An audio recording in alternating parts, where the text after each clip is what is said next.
What's up, everyone? Nicky Hawkins, West Ham Fan TV, back once again with my old mate Ryan Archer for West Ham Fan TV Live and Uncut. 7:15 is the time, so you know what that means. We're going to go through to 8 o'clock, hopefully, if we can make it that far, mate. I know there ain't a lot to talk about. How you doing this week, mate? What you been up to? Yeah, I'm all right, mate. Not been up to much, really. Just the same as usual, really. Working, boring life. Missing West Ham a bit. Yeah, we obviously didn't get any videos out this week because the weather put a stop of that. Game called off, obviously on Sunday. Before we get into our main topic, what do you make of that, mate? What do you make of the reshuffle and the fact that they're going to make us play it next Wednesday? Yeah, I mean, obviously last Sunday it got called off because of the weather. Nothing you can do about that. Yeah, it'd be nice to reschedule it for this weekend, either the Sunday. But yeah, the thing is, in a way, I know people are a bit upset because it's during the winter break and it's on a Wednesday night and some fans can't travel, including myself. I won't be able to go because of obviously work. But it's better to play it now than reschedule it for like April time or something like that. You know what I mean? So it's better to get these two games out of the way, City and Liverpool, and then we can have a right good go at trying to keep ourselves in the Premier League. But I know it's not ideal for some people because some people can't book that time off of work. The thing is, it's annoying because it's they've rescheduled it during the winter break, and I just said, why not do it on a weekend? There's going to be weekends where we're both free by now to the end of the season. It's Sky that you know. I think I'll be honest with you, mate. Like, this is my opinion. This is not fact or anything, but I think Sky's a part of the reason why they didn't call it off to 11 o'clock in the morning. I think this is more Manchester City. I think we've bent over backwards for Man City to suit them. We should have said no. We should have said no. We're on our winter break like everyone else. Yeah. But West Ham have agreed to it. The game that Sky had to get permission to actually show the game because it clashes with European Champions League games as well. So, yeah, I know you can blame Sky a little bit for maybe the late calling it off last Sunday. Well, I was halfway there. We was, you know, I'll be honest with you. I went to. It disappointed me because we got to about Northampton or somewhere like that, and then we had to turn around. And as I come out of the service, we stopped in the service because I heard rumours that it was going to be called off. And for some reason, they'd blocked the turning going back to London. So we came out of the services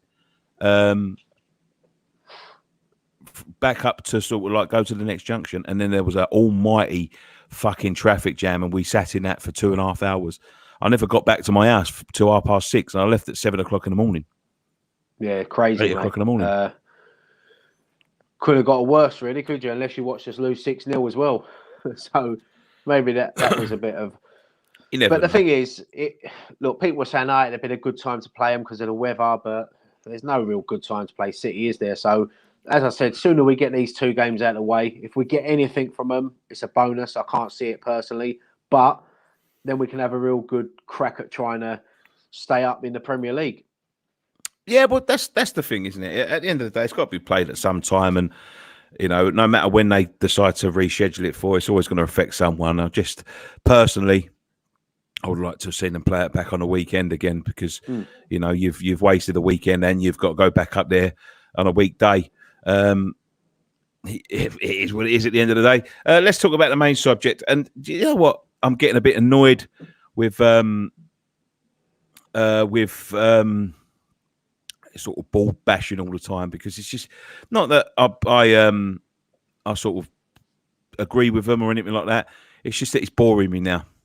And every single story that seems to come out is negative about West Ham at the minute. And the nearest thing that's come to the forefront is the mascots again.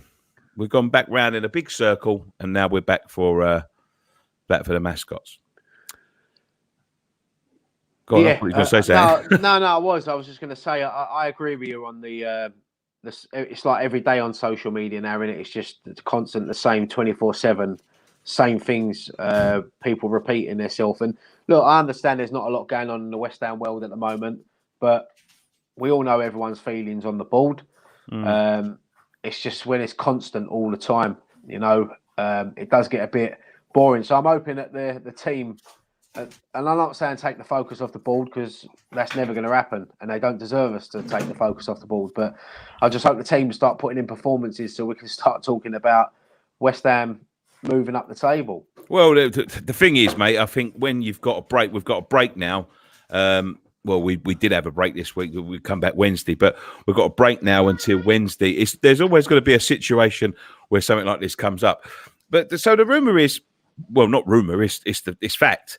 That there was a junior board member on the supporters board that apparently has written to the club, and they've all expressed concerns on this junior board member that the prices are too much.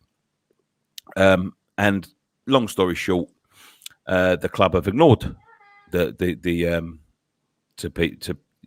club have ignored the letter and all that sort of stuff.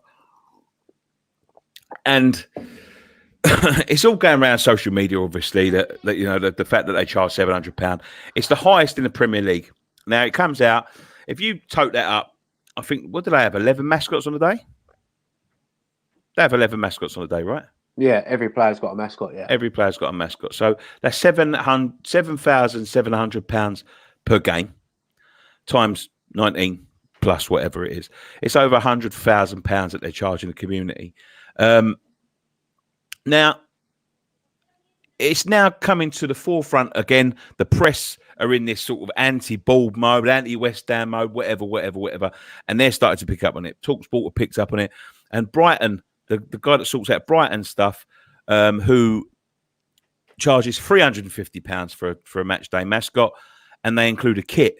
£700 for West Ham doesn't even include a kit, which I thought was phenomenal. I think it's just a parent and a guest in it. You get like 2 tickets, is it? Yeah. Or is that for the mascot and the parent? I'm not sure. No, I think you get two adult tickets. Actually, years ago, we gave away a mascot prize at Upton Park. We was lucky enough to be given by a company a chance to give away a mascot prize. And I remember it maybe that one included a kit because it was a prize. But I remember it was him and his dad, if I remember right. I don't know whether they've changed it. It didn't include a kit because I remember him having to go out and buy his kit. Oh, really? Really? Yeah. So £700, Ryan, for 2 tickets. It's a lot of money, mate. I mean, as you said, the most expensive in the Premier League. I think Man City do theirs for free or something like that. I think Arsenal do as well. Quite a few of them do them for free. Look, at the end of the day, whether it's right or wrong, it's your choice whether you want to pay it. Yeah, that's life. But they shouldn't be charged £700. I've always thought that what mascots, because they're only up to a certain age, aren't they? Is it 12? The maximum you can go 12. I've always said that they should sort of do it as the junior hammers, like make kids sign up and be a junior hammer. Nothing major, like £10 a year or something. And then they put all their names in a hat for every game and they draw them out, and the winners get to be the mascot for that game, whether it be League, Cup, whatever. I've always thought that. And then, or maybe if you do like 5 junior hammers and then 6 just people that enter a competition online. Yeah. Something like that. I think that'd be better. I hope they listen, because I know that they watch these sort of things. We know full well that they watch these sort of things, as we contested a couple of weeks ago. Now, listen to this. Listen to me, right? You have ripped the heart of the community, of Newham's community, out and dumped it in the middle of an industrial state in Stratford. Yeah? You have taken, I've seen like tweets today saying, we want to move to the next level and we want to compete with the big boys, blah, blah, blah, blah. We don't need, it's a very short-sighted tactic to be ripping the money when it doesn't mean a lot. It's £100,000 at the end of the day. It's 140 something thousand pounds per the season. That's 1 week's wages for Sebastian Haller. They don't need to rip that money out of West Ham fans' pockets. They don't need to turn their customers, as they call us, upside down and shake us for every last fucking penny we've got. It's a very, very short-sighted tactic to do that, to say, oh, we need this to compete. We need that to compete. They make money hand over fist in all sorts of different commercial revenues, right? And that is the way that we're going to get to this next level. We're not going to get to the next level by charging Joe Bloggs on the street £700 to take his kid and let him go on a... Dearer than the prices of some of the season tickets. The season tickets are cheap. I'm going to give them that. The season tickets are a pretty reasonable price. But you're not going to get, somebody said, oh, people want cheaper merchandise, cheaper this, cheaper that. But how are we going to get to the next level? Well, no, this is how you get to the next level, right? Listen to me now. This is how you get to the next level. The way you get to the next level is commercialism, is commercial deals. And that is by getting more eyes on your product. And to get more eyes in your product in a Premier League, it means being successful. Being successful. And that requires investment. Now go to Man City, Manchester United, Chelsea. All right, let's take Manchester City and Chelsea as two of the examples, right? They are only successful because they invested in their product. They got successful with the investment that they put in there. And then commercial sponsors go up. Manchester City weren't earning £700-800 million a year or in sponsorship deals when they were sitting in League One. They wasn't even doing it when they were sitting in the Premier League with Sven-Goran Eriksson. They've done that because they've invested big into their playing squad and the commercial, the eyes on them, from abroad and all of that sort of thing.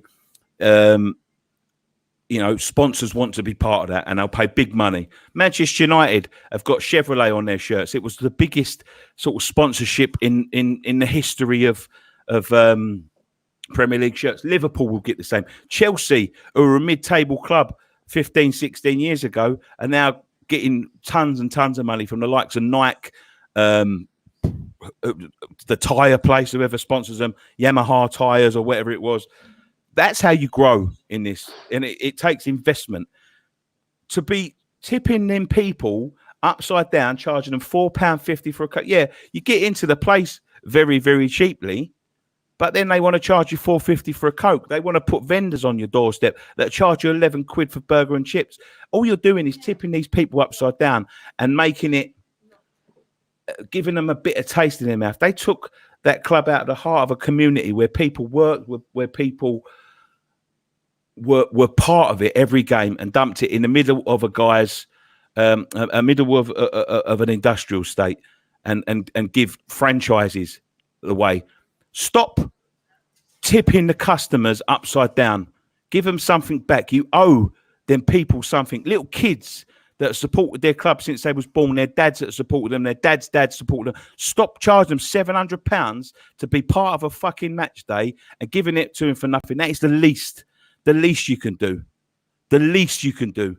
It's absolutely disgraceful that they charge that much money, one of the highest in the Premier League, and you ain't even got the audacity to give them a kit that costs about £10 over in China to make. That's how much they cost. You charge them £700. You're a disgrace to football for doing that. Stop tipping people upside down. Make that money up through charging Budweiser or Betway or someone like that, and give the kids something back. Give the community something back. And that's all I've got to say about that. Yeah, no, look, mate, my feelings are exactly the same. Spot on. As I said earlier, little kids, it's a dream for them to walk out. I never got to do it as a kid. Probably a massive regret of mine. But for them little kids, they're their heroes. But back when we was younger, it was only one mascot, wasn't it? Maybe two. Now you get 11 mascots walking the players out. And as you said, it adds up to a lot of money over the season, and that's not even including cup games. If we and friendlies, they do it. So it's you're right. They need to look at that, and I'm sure they will, because of the backlash over the last couple of weeks on this subject. And as you said, the young supporters board member brought it up. But that was something that was also brought up in the meetings that we done a long time ago, 2 years ago now. So hopefully they do something about it, mate, because as you said, it's to give back. They can't give back to everyone. But for me, kids, that's a dream thing. That's a dream thing to walk out with any of them players onto that London Stadium pitch. Don't matter what game it is, don't matter who we're playing. It's a dream for them kids, and they shouldn't be charged that. The kids ain't getting charged, it's the parents. And as you say, if you've got 2 kids, that's 1,400 quid. That's a lot of money. That is a lot of money just for 90 minutes, an hour and a half. I know they get the whole match day experience and they get to meet the players and they get a signed shirt, a ball or whatever. But to charge 700 quid, I mean, even if they dropped it and it was like 350 quid, say half, that's sort of reasonable. And they chucked in a kit. And they chucked in a kit as well. They owe the fans, mate. They owe people. Yeah, I know they owe the fans. I know. But as someone said in the comments, it is a business, unfortunately. And that's the thing. And they've got to make money somehow. But for me, as I said earlier, I'd like to see them do it as little, reward the junior ammers and the young members and maybe do competitions each week. You could do a competition within 2 days, contact the parents, say, all right, be at the London Stadium at 12 o'clock with your kid. Bang, there you go. Simple. Right, before I get onto the comments, boys, I've got to show you this mug. We got this mug through the post. Next level mug. World-class tea and a world-class mug. And in the thingy, Brian, we got a little note from Gio and Gonzo from over at Elementz Chat. And it says, Nicky, congrats on 50k subs. I hope you like the mug. See you soon, lad. Gio and Gonzo. So I've got to say a big thank you. They ain't sent you one, mate. They just said me. Show us that again, mate. Show us that. Oh, it does say at the bottom, Ryan, your biscuits are in a post. Love Gio. He sent you biscuits in his mug. It even come with a tea bag. No, do you know what? Fair play to him. That's nice of them. Thank you, Gio, Gonzo, and everyone from Hammer's Chat. Yeah, absolutely. Thank you very much for the boys at Hammer's Chat. You can get these mugs, I think. Go over to Hammer's Chat, and they're nice cups, mate. I'm sure you'll get one day. Right, let's get to some of the comments. Elementz and 115 touch glass. Well done on 50k. Hammer's Chat. I've got a mug. I've got a mug for Ryan. To be fair, I want two. In case Dan ain't got one. Don't get Dan one. Trevor Wyatt. Thank you. Welcome to our Smoker Bubbles for your post-match pint. Love this venue. Keep it up. Great chats, lads. The only thing we've got to get right at the Smoker Bubbles is the audio. And as I said before, when we got it before, we needed to test it out a little bit. We'll get it right. We'll get it right. A lot of people agreeing with me on the on the stuff about the board and all that. Any comments, just bring them in here. Paul Fleming says 100% right with your rant, Nick, mate, and Ryan are all money grabbing bastards. Be careful what you say. You will be banned next. Fucking do me a favour. Yeah, do us a favour. George Maffa says, I've come in a bit late. Any more news on a possible takeover from Red Bull at Prince? Now, that is something that's been going around. I know we spoke a bit about it last week. Red Bull. I can't see it, not just yet. Nah, to be honest, mate, I can't. I think, the protests are great and the media attention the board's getting is great and they deserve it. But they're not going to sell up anytime soon, especially not this year and maybe not next year. But within the next 2 or 3 years, maybe. But it just also depends, doesn't it? I mean, I'd love to see an owner come in or someone come in, buy them off of them and pump money into the football club. It's just, I think that's what it needs. I mean, there are a lot of people making some good points lately about like you got to be careful you wish for and all that, and it's not always the grass always ain't greener on the other side. But I think these guys have had 10 years, and my sort of. My mind changes about them quite constantly. You know what I mean? The more crap I see, the more angry I get and all of that sort of stuff. But I've got to take myself back to the point where I was sort of being logical. And the logical thing is, mate, like if you take out all of the stuff, they've had 10 years and they've done nothing with it. And, they ain't the people that want to invest their money at 80 and 70 But as West Ham fans, we can see that. But from an outsider, if you looked at the day they walked into the club to now, an outsider will say, "Well, you've got a 60,000 seater stadium. You know, you've got this, you've got that." That's from an outsider's point of view that ain't in the West Ham world. Yeah. That's what the media used to say. But now they've looked into it and see where we're coming from. But you're right. What have they done in 10 years? Relegated, promotion, moved us. Yeah, absolutely. It's just one of them things where, like, from the outside, it looks like an attractive prospect. But when you look deep into it, and when you've been involved in it, you've seen they haven't done anything. They're not here to invest their money anymore. They've put the money in 10 years ago. They're ready to cash out. That's why they're not investing any more money into it. That's why they're taking their loan repayments back now. You know what I mean? Like, they're not in it for the long term. No matter what they say, they can say what they like. But, like, my opinion is, you know, they're going to be gone soon. How soon? I don't know. Because of the pressure, it looks a little bit like they're getting fed up with it. But I don't know. James Fincham, what do you think of Tony Gale and Steve Lomas's comments? Yeah. I mean, listen, I've been to quite a few events over the last 2 or 3 years where Tony Gale's been there. And let me tell you something now. He has slated that board. So for him to come out and say what he did, I mean, Steve Lomas is a different case. I've never really heard him say anything bad against the board before. You don't really see Steve Lomas that much. I know he's done a West Ham Way event before. I didn't go to that one, so I don't know if he said anything about the board there. But look, they both work for the club as ambassadors. I heard Paul Konchesky on the radio as well today, and he said sort of similar things. But the difference with sort of Paul Konchesky is I understood where he was coming from in a way, because he was more concentrating on saying we should get behind the players, and you know, the players feel it when the fans turn. And look, he's only recently retired, so I can sort of understand where he's coming from. But I know Paul Konchesky. We know Paul Konchesky very well. And look, he's a big West Ham fan. But he's also a coach for the club as well. So, you know, and he's going through the ranks as a coach. So he's got to be very careful what he says, because, listen, they ban a fan for holding a flag. Imagine what they do to one of their own coaches. They just sack him. Well, this is the thing. I mean, look, before you make judgment, I see a lot of people losing their shit with Steve Lomas and Tony Gale last week. You got to think what them people are doing to the club. At the minute, they're in full lockdown mode. You know what I mean? At the end of the day, Tony Gale ain't played football for 25 years. Steve Lomas about 15 years. You know, they've got to make a living. They've got to.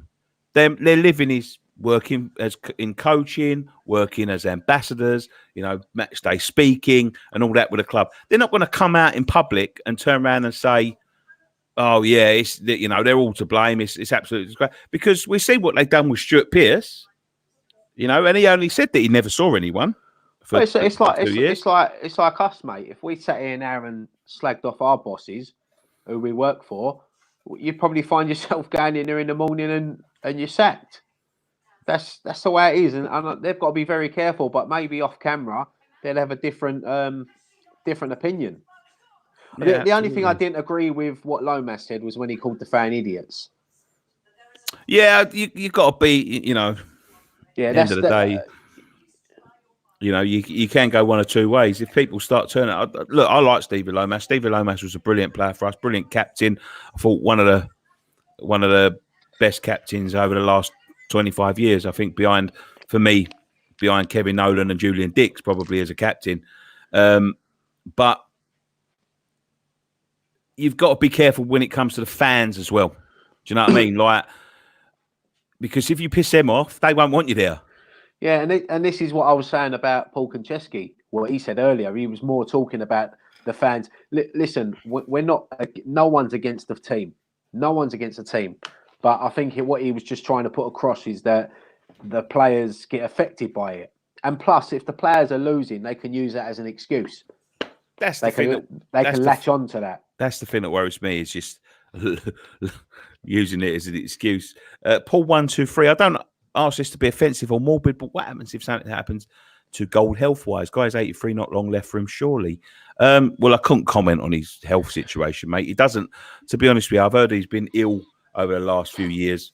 But what would happen to him if something happened to him is it would go to his daughter, I would imagine. Yeah, I mean, listen, as much as we hate the owners, I wouldn't wish him ill health, you know, like some people I see. You know, I don't agree with that, because at the end of the day, they're human beings and they've got kids and grandkids. So you don't wish ill health. But yeah, you're right. It would go to probably his daughter. Does the Gold family keep her shares? Does Sullivan buy them? Well, that's the same question. It's just to carry on to the same question. Victor Fences, do you trust the owners to sell to the right people when we see who they sold Birmingham City to? I think it's highest bidder. Whoever's got the most money at the time. I honestly think highest bidder, because if they're going to get out of this football club, they want to take as much money as possible. But I'd like to think that, you know, that they wouldn't just sell to the highest bidder, and they'd think about it and hand it over to good people that have got good intentions for the football club. Jake Walker, Gold and Sullivan saved us. Show a bit of gratitude. Yeah, and listen, we've never not said that, but how long can you keep saying it for?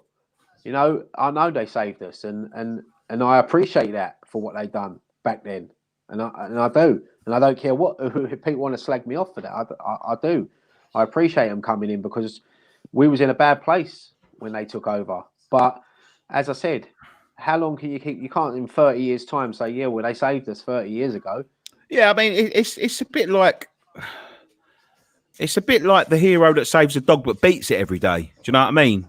Yeah, you all right? Okay, you saved the dog from drowning, but if you're going to keep on beating it up every day and mistreating it at every opportunity you got, there's going to be a time when the dog turns around and bites you back. Yeah. You know, that's what I would say. You know, 10 years ago I was skeptical. Up to 5 years ago I was skeptical, and I'm still skeptical today about the reasons why they bought it. But they bought it. They've stabilised it and all that. And for that, I mean, go back 10 years ago when they bought the club. You know, I remember their first press conference. You know, they said they're West Ham fans. They want our own West Ham. We looked at that in the situation we was in, thinking, right, we're going to be owned by West Ham fans now. You know, they're going to put money into the club. They've got the love for the club. So, you know, times change. Things happen. Yeah, absolutely. James Gunn says, "Boy, off, Jake, if I saved you from certain death and cut your legs off, would you be thankful?" Okay, yeah, I guess that's right. I did see another comment just 1 minute ago. In the summer transfer window, who do you think we should need to sign? Also, totally agree about the prices for Mascots. Disgraceful, says Lanzini 10. Cool. We've just got over the summer transfer, the January transfer window. I mean, it depends what league we're in, mate. If we're in the Premier League, then obviously we have to strengthen big time. But then if we go down, we're going to be looking to replace about between 10 and 15 players, most probably. So let's play a little game. Who goes? If we go down, if the worst comes to worst, we get to Aston Villa at the last game of the season, we lose 1-0, we go down. Who leaves and who stays? Who we got to replace, and who would you replace them with? That's a difficult one. I mean, it's probably a video all in itself, isn't it? Yeah, I mean, look, the big earners are going to go: Anderson, Haller, Rice, Lanzini, Yarmolenko, Diop, Balbuena will probably go. Fabianski will go. There'll be a lot of players who leave that club, mate. Players that the thing is, there's probably players there have already touted to their agents. There's definitely people looking for an exit, whether we go down or not. I mean, that's my opinion. It's probably easier for me to sit here and say the players that want to stay: Noble, Criswell, maybe Antonio. And I think even Antonio go, mate. I think he'd be too good for the Championship. I think he's got I wouldn't say he'll play for a top 6 club, but he'll play for a sort of mid-table club. Absolutely. somebody just, I see it. That's twice now. I can't see the comment, but I'm going to ask it anyway. Safe standing. Do you think we'll ever see safe standing at the London Stadium? Yeah, I'd like. I know most football clubs are going to trial it. I'd like to see. Man United are doing it at the minute, aren't they? Yeah, Man United are doing it. I don't know what. I'd probably say the only place that they could do that is probably the Bobby Moore Lower. You couldn't do it in the Trevor Brooking Lower because of the away fans are there. Yeah. But maybe start it off with the Bobby Moore Lower, and then if it's good, then maybe trial it in the Trevor Brooking as well. Yeah, I don't think you can do it in the Billy Bond stand and the opposite stand. I think that'll always be all seated. Yeah, absolutely. I think the same. I think it'll be the two behind the goal because they're doing that thing, aren't they, with the squaring it off and all of that sort of nonsense. So if they do all of that, we could see it installed when they sort of alternate that. Our goalkeeper is the best player on the pitch, and he will go if we go down, says Crosshammer.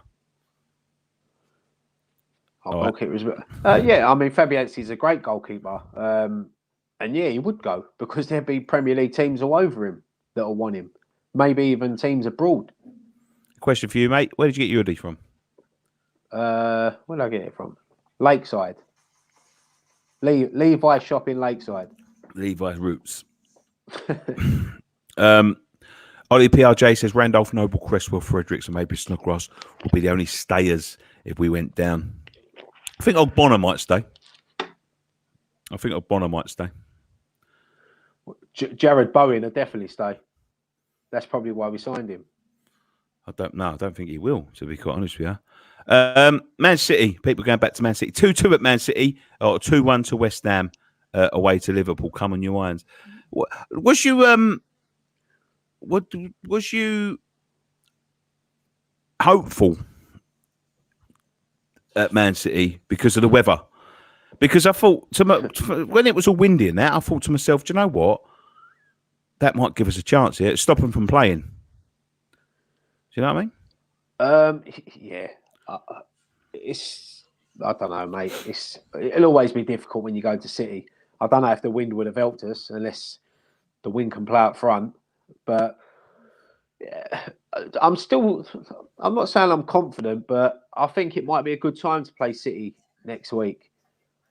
You know, I think the last few times we've been up there, we've had close games with them. So as long as we put in a performance and we show a bit of heart and I'd like to see us start with Haller, Jared Bowen and Antonio. But I know Felipe Anderson's rumoured to be back for that game. I don't think he'll play. But if he's fit for the Southampton game, maybe if Haller still ain't scoring, maybe put Antonio on top and Anderson and Bowen either side of him. Miles Avebury says, what do you lads make of Noble coming out and saying the players are jaded mentally due to the relegation battle? Yeah, look, I know a lot of people are digging out the players about the sort of mid-season break, the winter break and that, and saying, oh, they ain't put no effort in. But it is what it is. I mean, it must be tough, especially for someone like Mark Noble that loves the football club as much as he does, because people get on his back when we're doing well. So when we ain't doing well, they're going to get on his back even more. So I don't know. I'd like to have seen the players maybe stay at home and have a few days off and then get back down the training ground. Maybe even go away as a group. You know, as a group. I mean, I've seen Instagram. I mean, fair play to Felipe Anderson, training on his own while he's on his winter break. Yeah. No, he wants to get fit. I'm hoping that he can be our sort of Anatovic for the rest of the season. Drag us through games. Look, you can't tell players what they should think. Do you know what I mean? You can't turn around and go, you can't say that, or you don't feel like this, or you don't feel like that. But what I will say is Mark Noble, he's a working class lad from a working class area.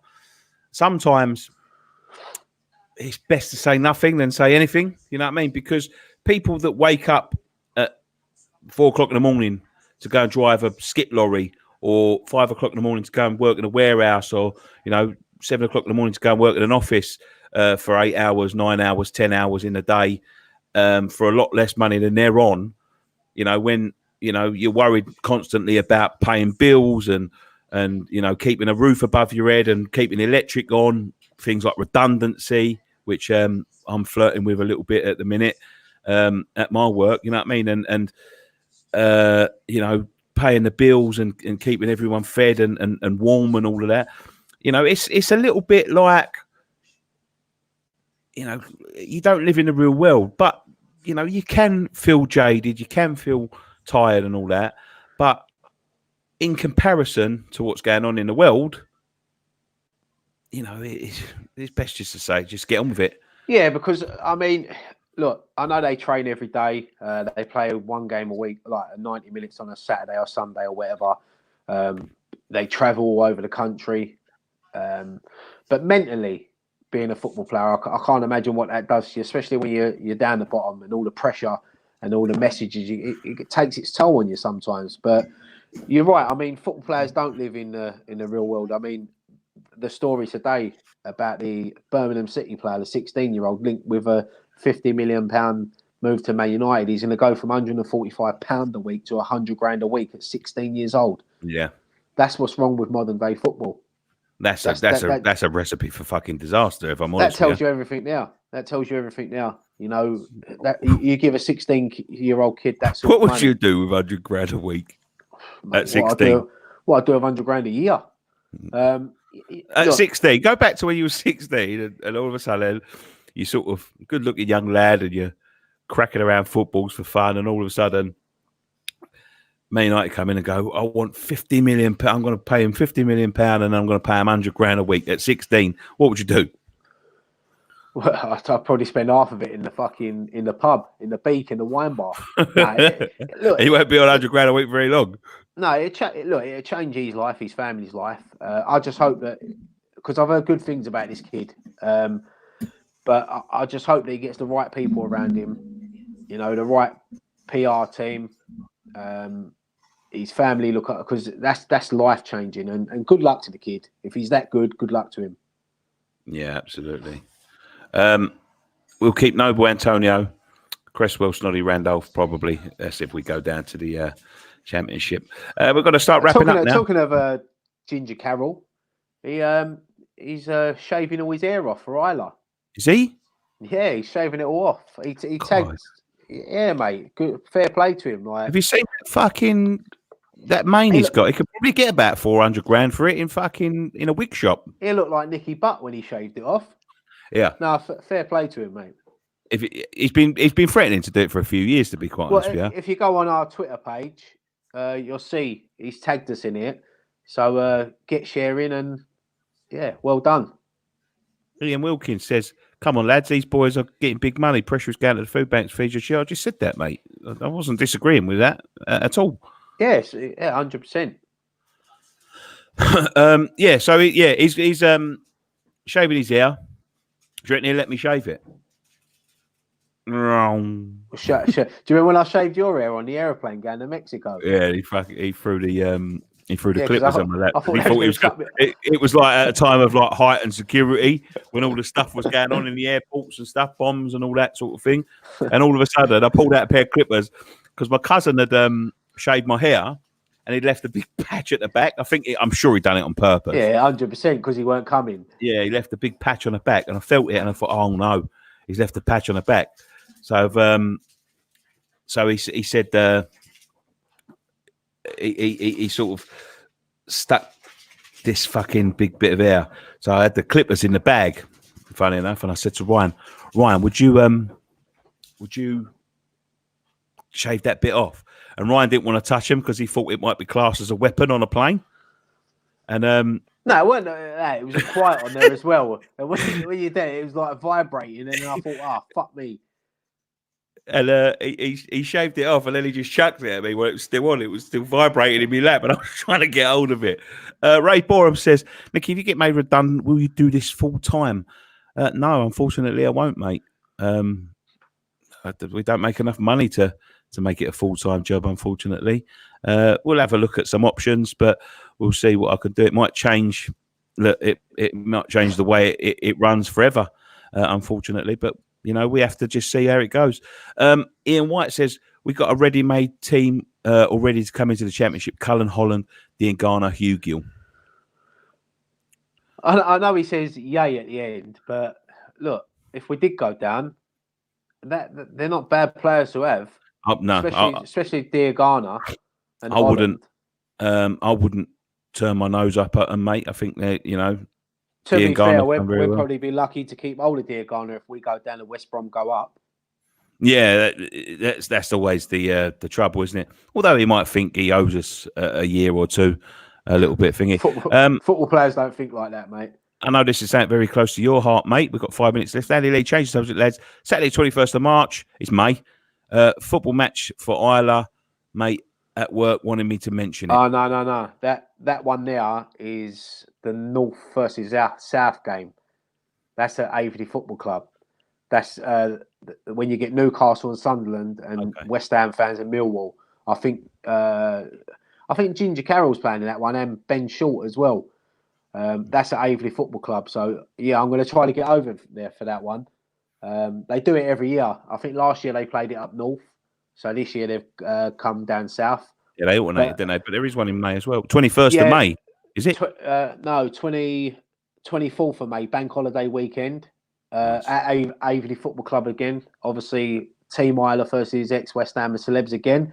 What day is that? Saturday? It's a Sunday, I think. But it's a bank holiday. Oh, nice. So I'm sure it's a Sunday. But yeah, it's a bank holiday. And they'll be making more announcements over the next few weeks. But look, last year was unbelievable. I was lucky enough to play in it last year, and I'm hoping, fingers crossed, I get a chance to play in it again this year.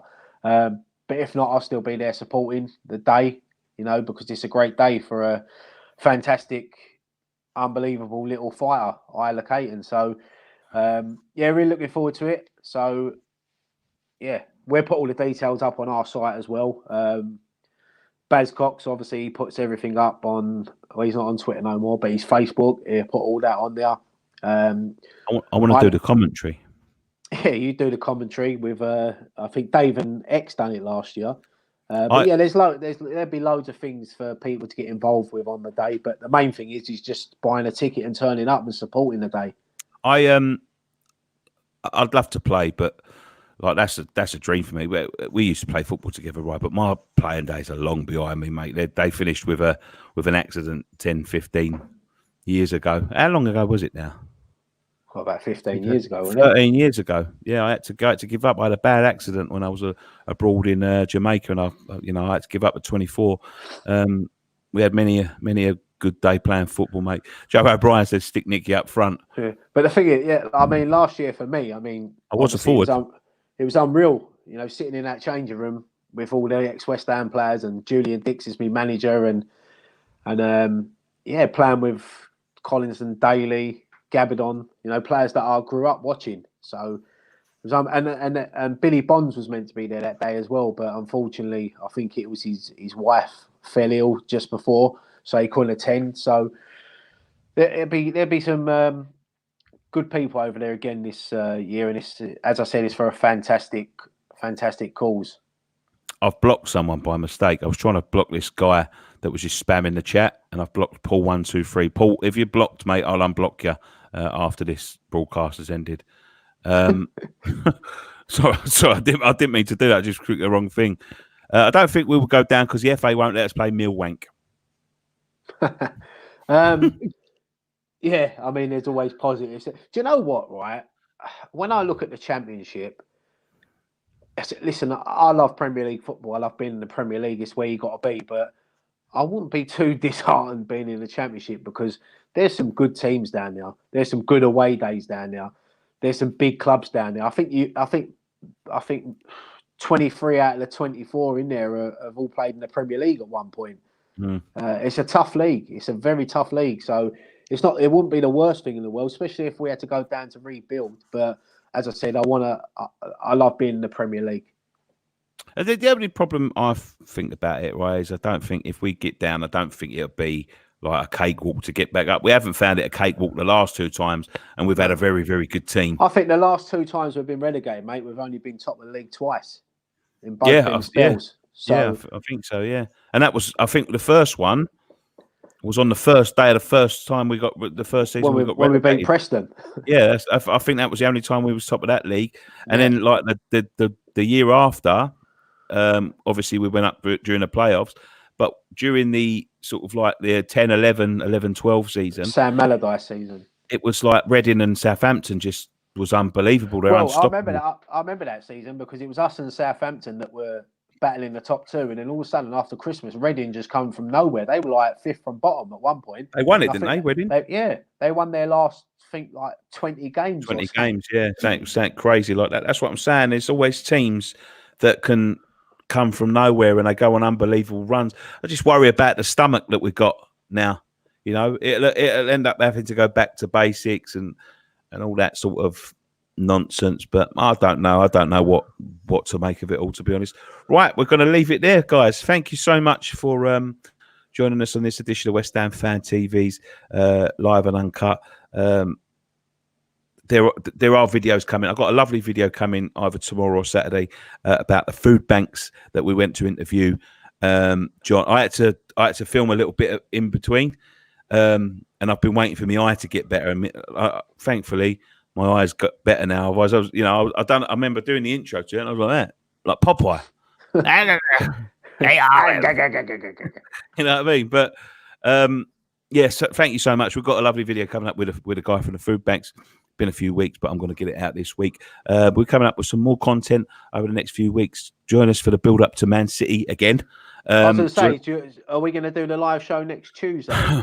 We're going to try and do something where we do a watch along because we can't go to the games for Man City and Liverpool. They're during the week. I just can't get the time off work at the minute. Work's a bit volatile, so I've got to do everything I can. So listen, we're gonna try and sort that out for doing a watch along there. But because of the game next Thursday, we will be doing one on Tuesday. Okay. Check out Gonzo's video about the London Stadium Market video. Proper funny. I will do, mate. I will do. Thank you very much. I see that earlier. He does his best Ray Winston impersonation. It was a good video, to be fair. I really enjoyed before we it. go, right, just do a quick Ray Winston impersonation. Ray Winston impersonation. Get the latest betting odds live. Tune in now, you fucking slag. It's our time. Buy your tickets at the London Stadium. Right, today. It's going to be the bollocks. Got out of my voice. You can get your Mascot package, £700 each. Don't even get a fucking kit with it. Who's the daddy? Right, thank you very much, guys. My fucking throat. Oh, no, that's done my throat as well. Thank you very much, guys. Catch us this week. Later. Come on, your irons. Come on, your irons.